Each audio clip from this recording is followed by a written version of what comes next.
क्योंकि हम वृंदावन के ठाकुर, हमें तो चक माल चाहिए, हमको चना चवेना में तो रुकने वाले है नहीं, रबड़ी गुलाब जामुन ये सब चक चाहिए।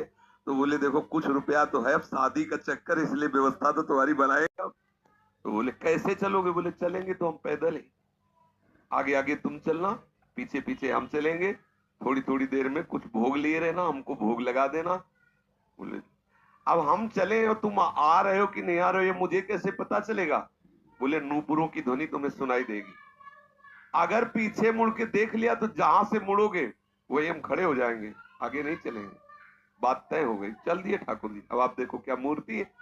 और वो बीच बीच में भोग लगाता हुआ जब अपने गांव के नजदीक पहुंचा तो सोचा केवल नूपुरे बज रहे कि आ भी रहे हैं, मुड़ के देखा तो ठाकुर जी खड़े। बोले चलो, बोले अब नहीं, अब सबको लिवा के यहीं लाओ क्योंकि हमारा तुम्हारा वादा था। तो बोले कोई बात। गांव में दौड़ता हुआ गया, सबसे हल्ला वृंदावन के ठाकुर पधारे साक्षी देने के लिए। अब तो भीड़ इकट्ठा, और साक्षात ठाकुर।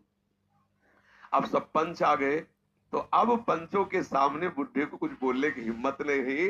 ठाकुर जी ने सबके सामने उस भक्त की वचन रक्षा के लिए बोले और कहा हमारे सामने का ब्याह हुआ। अब आप सोचो, अगर ये कोई बात सतयुग की नहीं है, ये बात सतयुग की नहीं है, ये कलयुग की ही बात है। हमारी श्रद्धा, हमारा विश्वास, जैसी हम भावना, अगर ठाकुर को मान लिया कि मूर्ति है तो मूर्ति ही रहेंगे। अगर मान लिया कि हम भले नहीं समझ पा रहे लेकिन हमारे ठाकुर है, तो एक दिन वो समझा देंगे कि वो ठाकुर है। जो छवि हम देख रहे हैं, राधा बाबा के पास भी ऐसी छवि थी। तो राधा बाबा से ठाकुर जी बात करते थे, ठाकुर जी मुस्कुराते थे, और हमारे सामने छवि, क्योंकि हम उन्हें फोटो मानते हैं।